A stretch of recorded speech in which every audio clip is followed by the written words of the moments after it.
Stick around because in this video I'm gonna be the person that's gonna tell you how brutal farm work in Australia is because no one else does.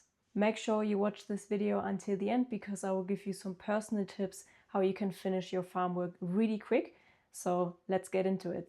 Let's talk about the physical aspect first because this is something you will notice straight away when you do farm work, how brutal it is to your body. So often working on farm means long days, hot days in the sun, it's dusty, it's very repetitive often, it's uncomfortable, and you will get sore really quick. And for a lot of backpackers, honestly, some of the jobs are a bit too hard. I've seen a lot of backpackers leaving jobs after 1 or 2 days because it was simply just too hard for them, which I completely understand, because if you're not used to standing in the sun for 10 to 12 hours a day and do repetitive work, then this is gonna be really, really hard.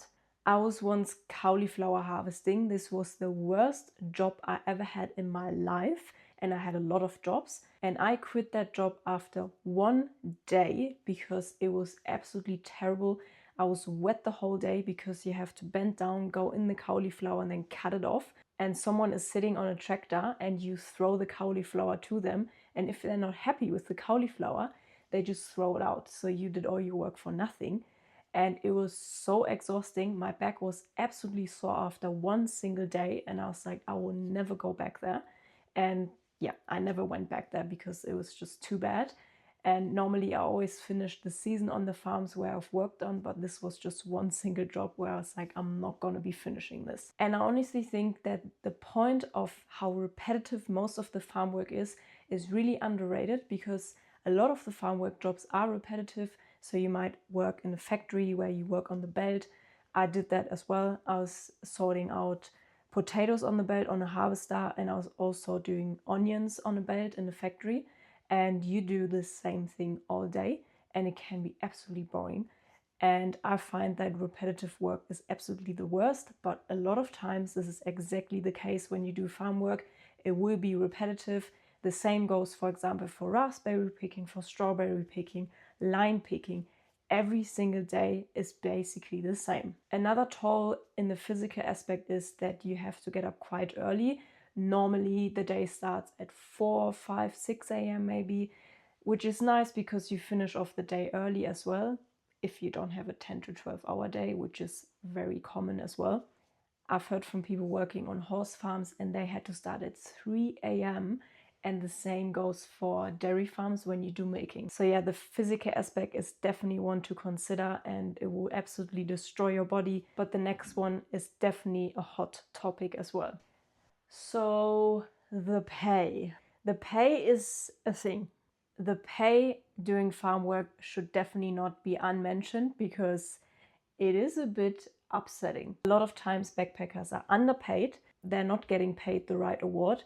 They're not getting paid their super, or they're not getting paid at all. This is something you and just yourself can take care of, because if you're not standing up for yourself, no one will be, no one cares, and you're getting replaced the next day. This is another problem in this industry because there's so many backpackers out there, and if you don't want to do a job, there will be a replacement the next day. But this is not the only problem. It is also that it's inconsistent due to weather, and it's also sometimes piece rate instead of hourly rate. So you get paid for whatever you picked during that day instead of the hours that you've worked. That's, for example, the case in raspberry picking, blueberry picking, strawberry picking, lime picking, and some other ones. Also, if it's raining, you're not getting paid because you're normally on a casual contract. That means if you're not working, you're not getting paid. I had a lot of jobs that were exactly like that, and that is really upsetting. If you're trying to do your farm work in 3 months for your 88 days or in the 6 months, then it will be quite hard to finish them if you're in the middle of the winter and it's raining all the time and you can't tick off your farm days. Also, the pay normally is pretty low because it is just farm work. When I first started doing farm work in Perth in March 2023, I had an hourly rate from $26, and my last job was my highest paying job, and that was $28 an hour. That's excluding overtime work, because obviously when you work overtime work, you get paid more, but you have to reach the maximum hours first, and that's another story. Let me know in the comments below what your worst experience on a farm was and your best experience. I would really like to hear about that. The accommodation is often shared on farms, and this can be quite an issue. A lot of us don't mind shared rooms, just like in hostels, and I totally get it because you're with a lot of people and it's fun. But after a while, especially when you're working, you might want to have a little bit of privacy. But there's also shared houses, so you just have housemates. It is very rare to have accommodation for yourself, and it will be too expensive anyways. Australia is very, very expensive, as you would know. And unfortunately, often it is overpriced and in a terrible state because a lot of people are not cleaning up after themselves because they don't give a shit about the place, because they're just doing a little bit of work for a few weeks and then they're off again. Goodbye, see you later.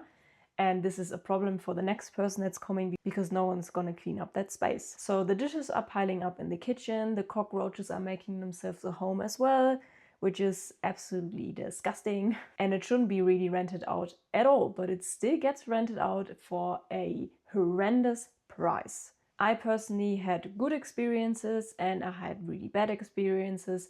For example, my first accommodation in Perth that I was just talking about on the vineyard was very overpriced with $50 a day, which is way overpriced in my opinion. I didn't have a hot shower, I didn't have Wi-Fi, nothing, and $50 a day for that is definitely way too high.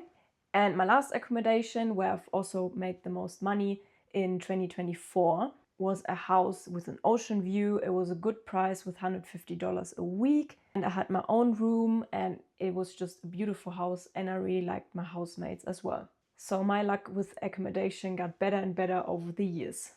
This point is probably the most stressful one for all of us, the pressure of the 88 days. The competition can be full on while doing your farm work because a lot of young people would like to stay longer in Australia to explore this beautiful country, and I totally get it. I was the same, I'm still like that. Especially the East Coast is full of us because the infrastructure is quite good, there are a lot of jobs, but the only problem here is that they're not really rural farms where you can do your farm work. So if there's a place where you can do it, there will be a lot of people wanting to do the same thing. So you'll be writing all of your CVs and your resumes and send them to the farms, and you will never hear back from them, or just after a few months when you're already somewhere else. And if you leave the East Coast, your chances of a job are higher, but you're also way more isolated to everyone and everything. So oftentimes when people have a job, they really try everything to keep the job because they really don't want to look for another job and then hang in there for another few months and they can't find anything. So you feel very stuck in your situation. I personally felt a little bit like that in my first year when I got screwed over with my first job in Perth. It didn't end up being farm work, so I had to start all over again. And because I couldn't find a job on the East Coast, I volunteered for 3 months, so I couldn't make any money over the 3 months, which really broke the budget. But I just really wanted to finish it because I didn't have much time left on my visa. So I told myself I'm just going to be doing the volunteering. But now looking back, that wasn't really a good decision because you can't really do volunteering for 3 months. From what do you live? I already mentioned isolation before, and I think this is a point a lot of people forget before they start their farm work, because farm work, as we already figured out, means rural areas. So you're oftentimes away from other people. You might be by yourself on a farm. So most of us are not really used to that. So you might feel very lonely. There is no mall, no supermarket close by. You might even not have a car. So you need to find other people to carpool and you always rely on other people. This can be quite annoying and frustrating and can really do something to your mental state after a while. I went through this all myself. So I really understand when people are going through this because it's really tough when you come to Australia by yourself and then you end up on a farm doing your farm work by yourself and you really just want to be with people. When I was working on the farm in Perth, I was there completely by myself for 3 months, and honestly after a few weeks I was really in a bad state mentally because all I wanted was working with other people, and this is the main reason why I left the farm. I liked the work, but also because I've been screwed over with the farm work. It wasn't officially farm work, so I had to leave anyways because I wanted to do the farm work. But I also felt so lonely because I just arrived in Australia. I wanted to meet people, make friends, and just see this country, but I was just stuck in one place. Another harsh reality of farm work in Australia is that are a lot of scams out there, and it is really hard to identify them. So a lot of people are getting screwed over. I just told my story before about the farm in Perth. It is really, really easy for employers to take advantage of your situation because we're young, we're naive, we might not have a lot of experience. So it gives them the best opportunity to take advantage of your situation. Honestly, I heard way too many stories over the years from other backpackers about sexual harassment or just harassment in general. It is really, really shocking what some people are going through just because they're in a situation they didn't really want it to end up, but they want to do their farm work, so they're staying somewhere, as I already said. And this is so upsetting. If you're in a situation like that at the moment, please do yourself a favor and leave, because no one is really forcing you to do that, and it's really not worth staying. A lot of farmers out there know the pressure of the 88 days and they know exactly what they're doing. They will tell you there's a job and you have to pay an upfront fee for whatever reason they can make up. And then you think you go to this job and it turns out there is no job, your money is gone. And who's gonna take care of that? No one will. There's so many fake jobs out there. And honestly, one tip that I can give you, if you're asking them questions, ask them about pictures. If they can't answer you or if they can't send you any pictures, just don't. The same unfortunately goes for accommodation. People are getting promised accommodation for a low price and a beautiful cottage, and it turns out it's an absolutely shithole. And you don't really want to stay there because there's mold on all the walls and it's just absolutely disgusting. I hear those stories way too often, and as I said, my first accommodation wasn't really something I would like to go back to either. So just be very careful out there. There are so many scams and fake things out there. But as I said, to identify is one thing. Ask questions, and if they can't answer them, that's the first red flag. Ask for pictures of the accommodation or even the job or some social media footage. If they can't give you that, second red flag.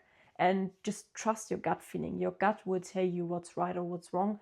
And if the job is 10, 12 hours away and you don't have a good feeling about it, really just don't do it. To wrap this up, I would like to talk about what was good during farm work, because not everything is negative. And obviously this is pointing out the negative things about farm work, because there are a lot of negative things, but there are also a lot of positive things that I just want to quickly talk about. First of all, during my farm work, I've met so many amazing people and I've made friends along the way, and I'm so grateful for that. I've picked up so many skills along the way that I've otherwise would have never picked up if I would have just stayed home. And I'm so happy that I had to go through all of this, because it let me grow as a human being, and I'm a different person now, and I'm actually really grateful for that. And also what I realized is to have a stable paycheck and a pay every single week is something that I never really realized how precious that is. So all in all, I'm certainly very grateful for that time, and I'm happy that I did everything that I did. And it was certainly not all bad. And I actually really enjoyed my 6 months farm work in Tasmania, because I also finished my 6 months in the 6 months time frame, which is very rare apparently. I didn't even know that. And this is also my tip for you: figure out where not a lot of people are going, because this is basically the secret to do your farm work quickly. Because if there are not a lot of people, you can basically choose where you want to work, how much you want to work, because this is giving you a great chance of finishing off within 3 months or 6 months. And this is really what we all want, I guess. But this is not really possible on the East Coast, or it's going to be really hard if you don't have any experience in any jobs and you're very outstanding.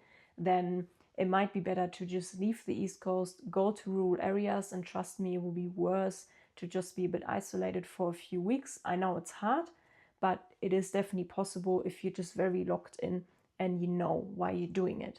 Also, if you only have 2 or 3 days at one job, really try and find another job that's filling in the hours. So just do 1 or 2 days at another job that counts for farm work, and this should really make the difference in finishing off really quickly. Another thing that I always did was telling my supervisors that I'm open to more hours, longer hours, or another day when someone was sick.